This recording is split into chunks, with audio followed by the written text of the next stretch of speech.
pinainit. Ramdam ko ang halik niya sa leeg ko, pababa sa aking. At mas pag-uusapan. Tinanggal niya bigla yung panty ko. Mga sikretong dito mo lang mapapakinggan. Top Secrets. Top Secrets. Top Secrets. Top Secrets. Hi Kabisyon, we're back live on air. Kapiling nyo pa rin si DJ Rocky Terra, ang tagapagprotekta at tagapagsiwalat ng inyong pinakatatagong sikreto. And this is Top Secrets. Kung saan pwede kang makapagbahagi ng iyong pinakatatagong sikreto na hindi malalaman kung sino ka, ilang taong ka na, at kung sang lupalop ka galing. Kasi nga, pwedeng gawa-gawa lang lahat ng i-hide natin ang identity mo. Your secrets are safe with me. At meron na nga po tayong caller on the line sa kabilang linya. Hello, magandang gabi sa'yo. Hello po. Hello, magandang gabi. Pwedeng malaman kung anong pwede naming itawag sa'yo? Brian po. Brian, ilang taong ka na? 38. 38. Brian, 38. From where? Mandaluyong po. Mandaluyong. Okay, sige. Brian, 38 from Mandaluyong. Di na ako magpapatumpik-tumpik pa. Brian, ano ang top secret mo? Nahihilig po akong magpa-extra service sa mga masahista.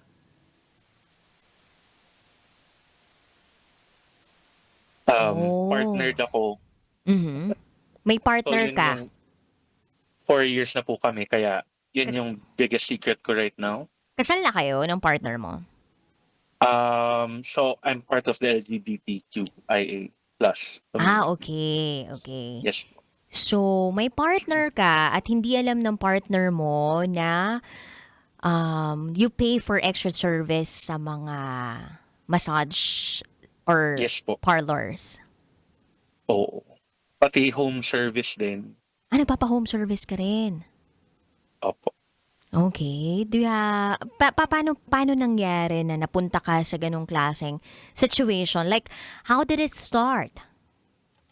Siguro when me and my partner started in the relationship, napaka-active po namin sa, and then nag-evolve po yung relationship na parang naging intellectual na yung relationship to the point na wala nang, Oo. Tapos, wala na yung ano. yung ano, Mm-mm. opo. Pero I can say naman na love ko pa rin naman talaga siya. I mean, it's not yung pero may needs, tama ba? Pangailangan din minsan na hindi kayang sarilinin. Ganon. Yan. Alright. So, dati, okay kayo sa intimate things. I mean, Yes. you have your intimate time. Ganon. Kung may gabi ng lagi, may gabi ng lambing kayo. Ganon. Opo. Oo. Tapos, nung nag-evolve yung relationship ninyo, biglang parang naging pangmatalino na yung mga conversations ninyo to the point na nawawala na yung parang sense of touch ninyo sa isa't isa. No, hindi po, parang nagkaroon ng point na nawala na lang talaga siya na mula sa, sabihin na lang natin po, mula sa araw-araw, naging linggo-linggo, naging isang buwan, once a month, parang ganun po siya yung Okay. nangyari. Tapos ngayon, zero, ulat. Ngayon, tuwing kailan na lang? Wala pa nga po ng 2024. Oh my, wala talaga? Opo, zero. As in zero. So, Oo. nung pawala na yung parang anuhan ninyo or bakbakan ninyo ni partner, did you ask that person, I mean your partner, kung bakit or nagpahaging ka ba sa kanya or parang sineduce mo ba siya at some point para lang alam mo yun may something nang mangyari. 'Di ba mararamdaman naman yun ng isang tao kapag Opo, gusto niya eh. may mga times na ako yung nangangalabit. Halimbawa, may ako. Tapos minsan naman sa meron din times na nangangalabit siya.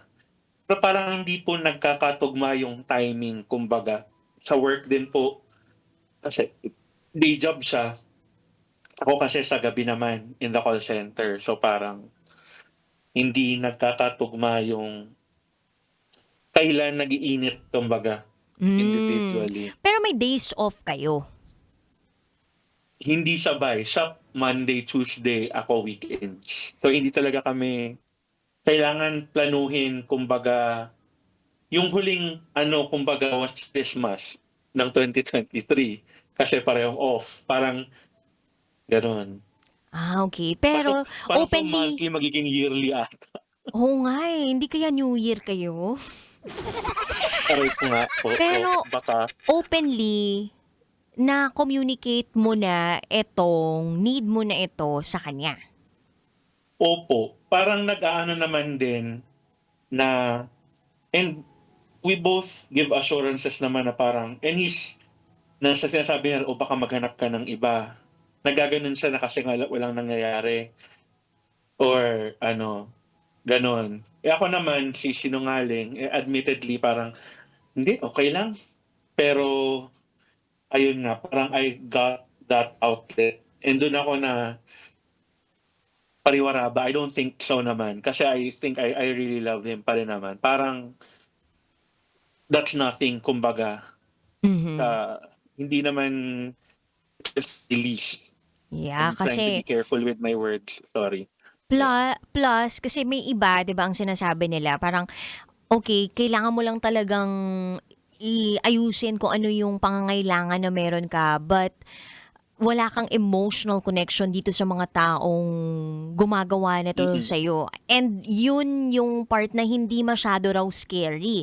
Ang scary daw ay yung kapag nagkaroon ka na ng emotional connection dun sa taong Mm. pinaggagawan mo ng ano. Opo. Plus, yung may regular ano ka ba, masseuse? Wala, yun din yung ayokong siguro tama po kayo, ina-avoid ko yung parang magkaroon ng regular. Although recently naging scary dahil sa monkeypox 'no, pero anong tawag nito, wala akong regular kumbaga na person Mhm. if yeah. Yeah. So, Brian, napunta ka dun sa situation na kinailangan mo talaga na parang ilabas kung ano man yung dapat mo ilabas plus maramdaman na natutugunan yung needs mo. And what was the feeling nung first time mo siyang ginawa behind your partner's back? Guilt po talaga 'no, kasi prior po to doing that, talagang parang gusto kong mag-download ng yung mga apps, Grindr, Bumble, yung mga pero it's scary kumbaga baka ma-murder o gano'n. So inisip ko yun yung alternative sa spa. Tapos the first Mhm. time it happened, guilt, tapos talagang nag-leave ako, lumabas kami. Parang gusto kong bumawi, parang hindi niya gets bakit ako bumabawi, pero parang extreme guilt na parang actually I was planning to do it earlier today and when I saw this na parang, I can vent out and share to strangers, to you Mhm. guys, na parang to get, I don't know, people's opinions din Mhm. siguro. Or maybe you just wanna share kasi alam mo yung program na 'to, inimbento talaga 'to. I mean, inimbento namin 'to para maging safe haven sa mga taong tulad mo, 'di ba, na hindi mo naman kailangan ng advice or parang hindi mo naman kailangan ng mga tama't mali, 'di ba? I-call out ka sa tama, na gawin mo, maling gagawin mo. It is something inside of you na gusto mo lang i-share because you can't share these things, 'di ba, sa mga taong nakapaligid sa and even to the person you love because that person will get hurt, 'di ba? And minsan Opo. yung heavy, 'di ba? Yung heaviness na nararamdaman mo, it's the load inside of you na gusto mong i-unload.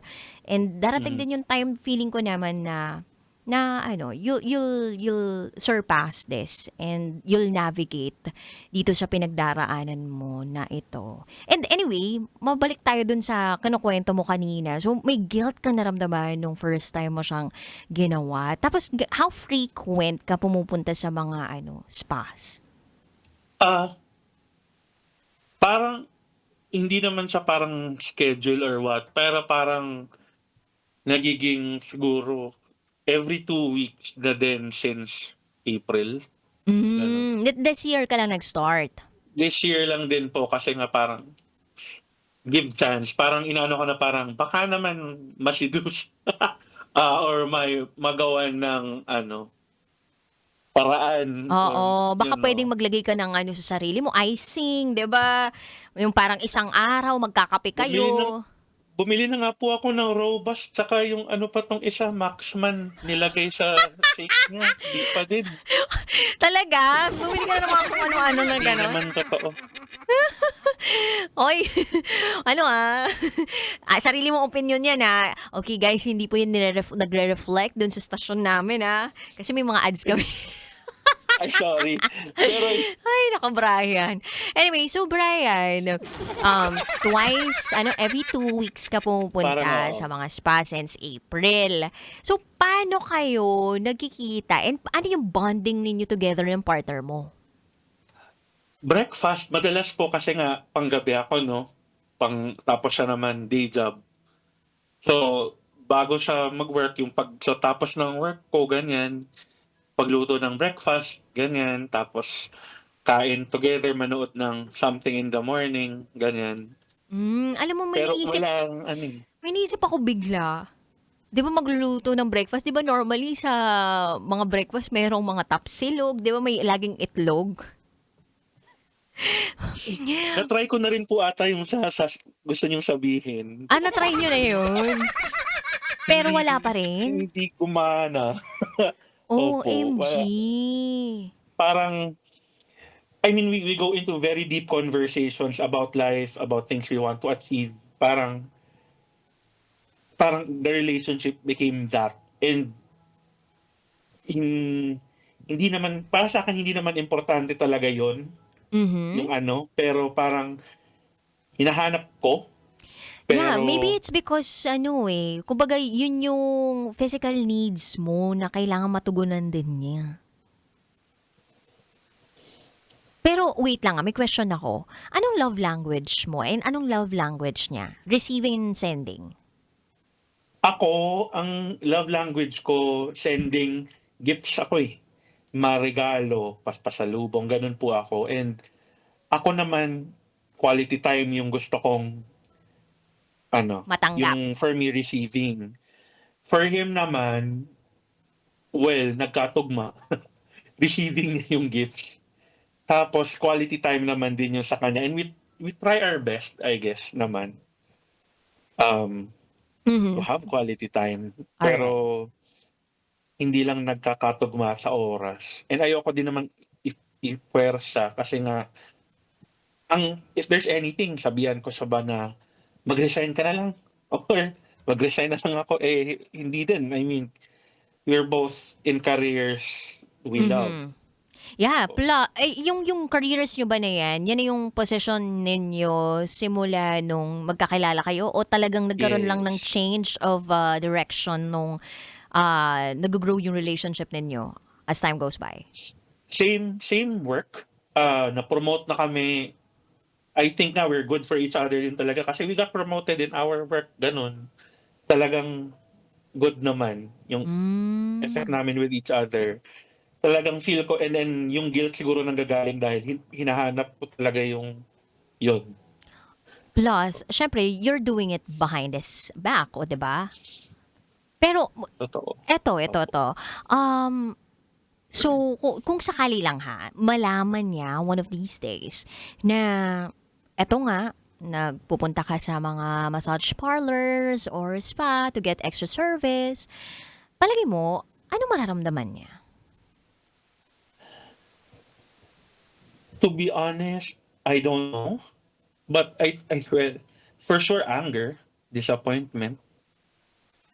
Pero I think that's where the guilt is coming from because I'm assuming that is what he will feel.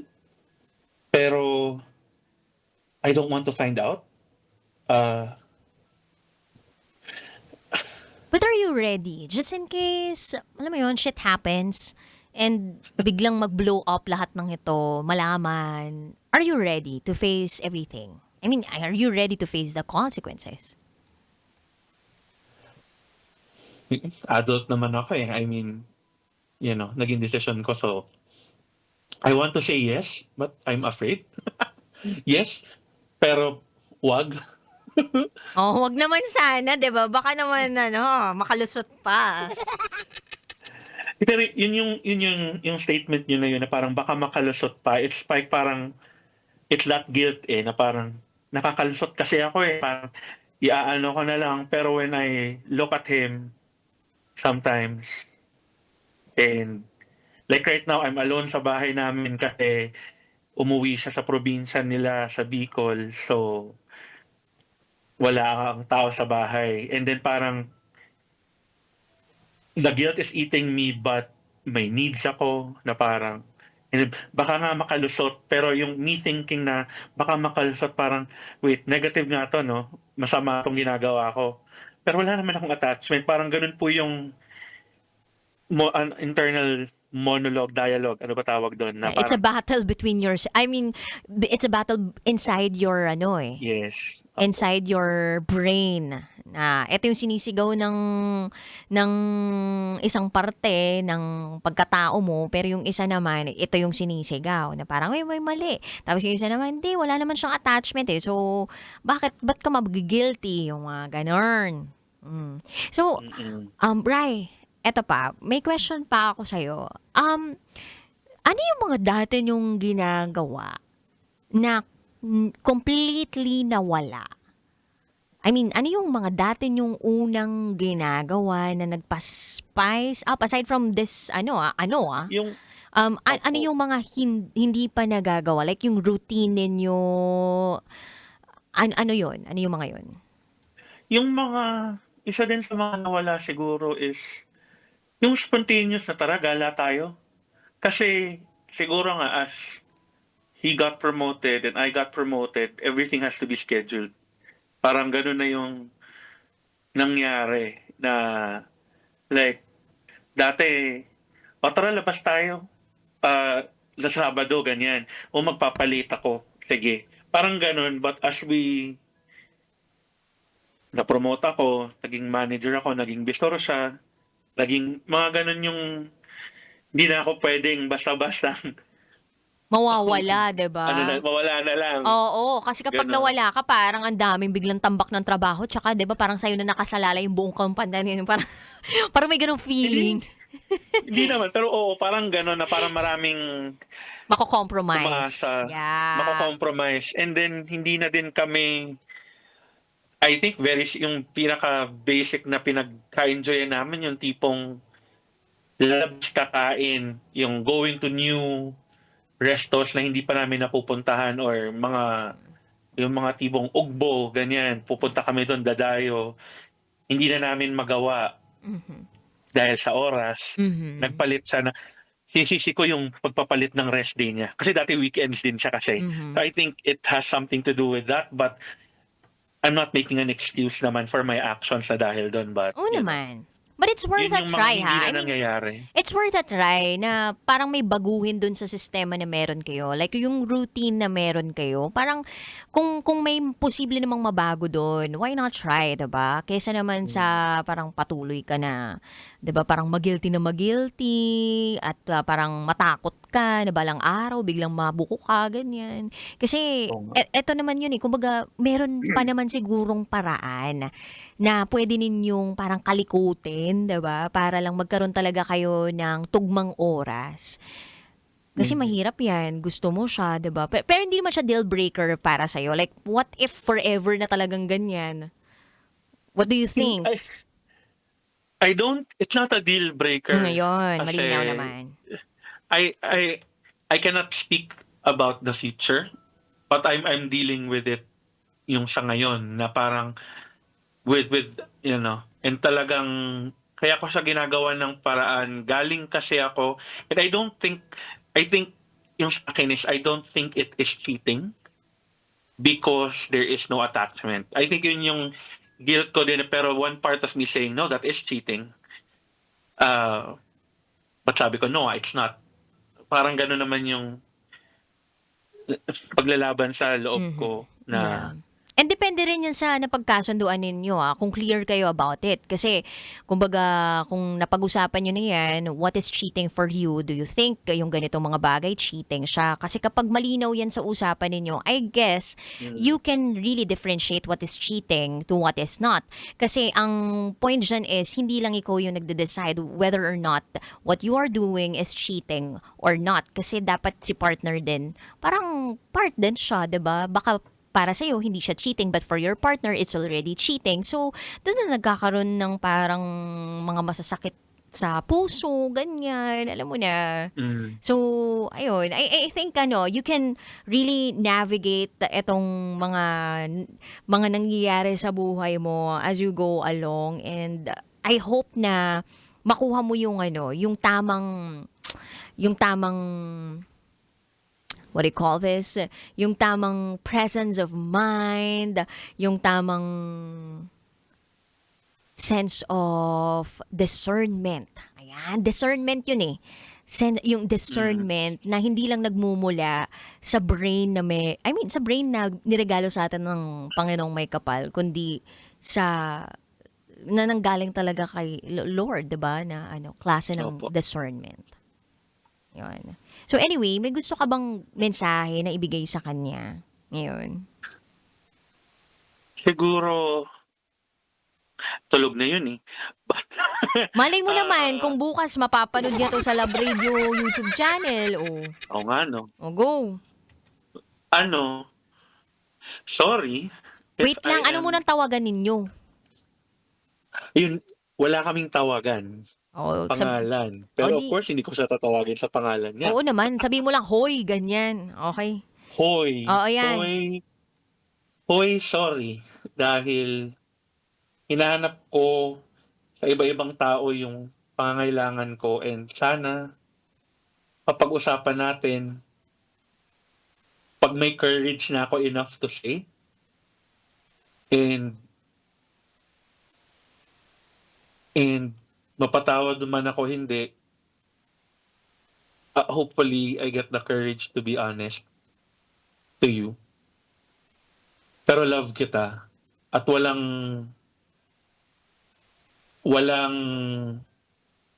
kahit sino pa diyang masasista na papalit sa'yo. Because love naman talaga kita. And sorry. And I love you. Even if we're not doing that anymore, I wanna be with you forever. Kahit wala na yun. Yun lang. Thank you very much, Brian. I hope kahit papaano gumaan yung nararamdaman mo, and I hope na makapag-usap kayo at magkaroon na talaga kayo ng quality time together ng iyong partner, at mapag-usapan ninyo yung mga pwede ninyong baguhin dun sa routine na meron kayo. Kasi kung yun yung love language mo, 'di ba? Love language niya, parang kailangan mag-meet yun eh. Anyway, thank you, Bri. Thank you, and I will change our routine. That's the best advice ever. Thank you. And that's why I love you guys. Yun po, thank you. Thank you. Ingat lagi, Bri, ha. Update mo kami, kahit message mo lang ako dito sa Viber na to kung ano na nangyari sa inyo. Sige po. I will try my best to update you po. Oo Thank nga you. eh. Thank you. God bless. Bye, Bri. Bye po. So, that's it, Kabisyo. Nag-overtime tayo ng mga ilang minuto. But I think okay lang. Kasi, yun nga eh. Ito yung programang yun eh.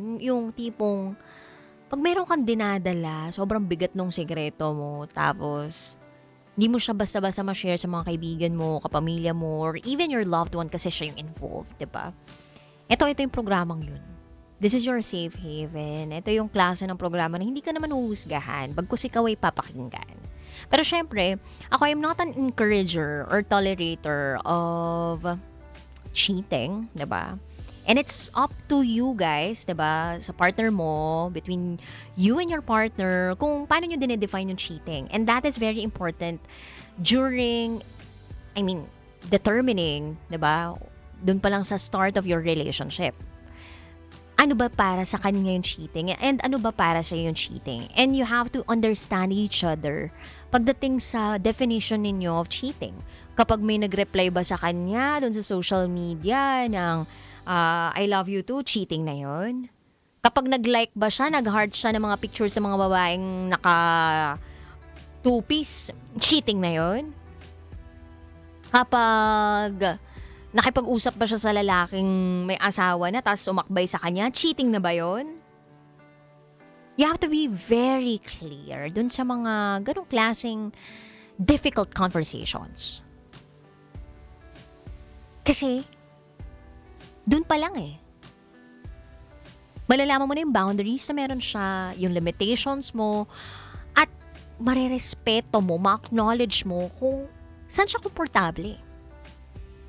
Kasi nga, di ba, loving is also getting to know the person.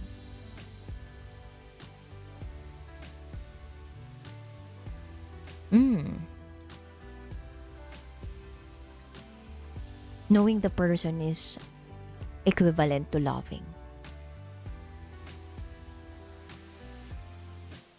Alamin mo kung sino siya, ano yung saan siya komportable, anong cheating para sa kanya, ano yung nagpapasaya sa kanya.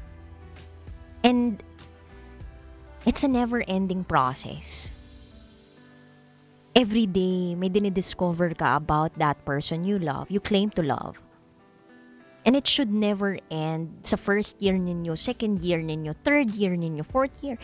It should be every single day. You wanna get to know him better, or you wanna get to know her better. Because that is love. Loving is knowing the person you choose to love. You strive to get to know the person, even if marami siyang versions. Anyway, dami ko mga pinagsasabi dito. Also, yung guilt talaga natin, nandyan yan for a reason. Yung bulong din talaga ng kabilang side, the evil side, medyo malakas-lakas din yan Nasasabihin sa'yo, paniniwalain ka na okay lang yung ginagawa mo. Kahit hindi naman. But your conscience says, di naman talaga tama yung ginagawa mo. And if you are not at peace with your decisions in life, then there must be something wrong. And you have to figure it out. And you have to acknowledge it. Because the moment you acknowledge it, and the moment you do something about it, ay, sinasabi ko sa'yo, you'll have a more peaceful life, and you'll have more healthy relationships. Sa mga kabisyo po natin out there na gustong mag-share ng kanilang secrets, mamaya ulit ha. Pagpahingayin nyo naman ako, matutulog na ako. Uwi na ako sa asawa ko. Ha? Charot with Harot. Alas 9 ng gabi hanggang hating gabi tayo magsasama, kapiling ang inyong boss sa Princess DJ Rakitera. At kayo nakatutok dito sa 90.7 Mall Radio. Kailangan pa bang i-memorize yan? Basic. Bye-bye, people of the universe. Kailangan pa bang i-memorize yan? Love Radio. Basic!